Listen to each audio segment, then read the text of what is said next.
Let's head to the voicemail of Truth and Reason. This one about a concern this viewer has with the Browns. My name is Howard. I'm from Marin County. Just a couple thoughts. My first thought is this, is that if the Browns do not solidify the interior of their line, they're going to get killed. I don't see how they'll ever be a top 10 defense if they can just run on them all the time, circa like Najee Harris did last year. So that is really, really bothering me. The other thing I would say is that if you look at the team that was excellent was from John Dorsey, and as the John Dorsey people fade away, I believe the team will be worse and worse and worse. So the Harvard boys are smart, but I don't think they're that smart. So I predict that the Browns will win less than 8 games this year, maybe 6. I think if Jack Conklin doesn't play right tackle, that Jacoby Brissett might get killed. I think that now having a substitute, for the center, in Posick, that's not a good thing. So, it could be pretty ugly. Thanks for everything. Thanks for doing a great job. Have a nice day. Bye.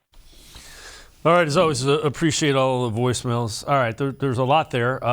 The interior of the defensive line concerns me. As far as the John Dorsey era versus the Andrew Berry era, I don't know about that. I'm not in agreement with that.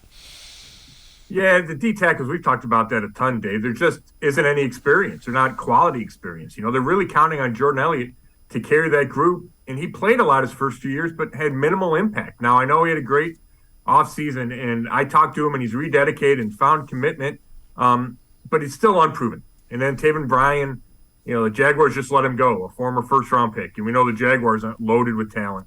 And then you get Tommy Togiai, who barely played last year, and then rookie Perrion Winfrey. So I think that's a legitimate concern.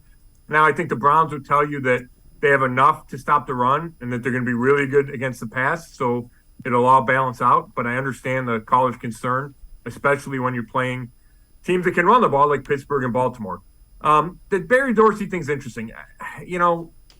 There's good and bad from both of them. I think John Dorsey did some good things. He also had some big misses. And I think Andrew Berry, while he's still, he's only in his third year, has done some good things well. He's kept some quality talent to long-term contracts.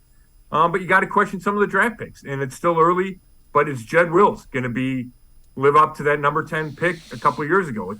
As of now, I would say he hasn't, but, this is a big year for him. Anthony Schwartz, we know how many balls he dropped in the preseason and the question marks there. So I think there's good and bad from both. And I actually think the combination of the two, their rosters kind of melded, has given this team a chance to be pretty good.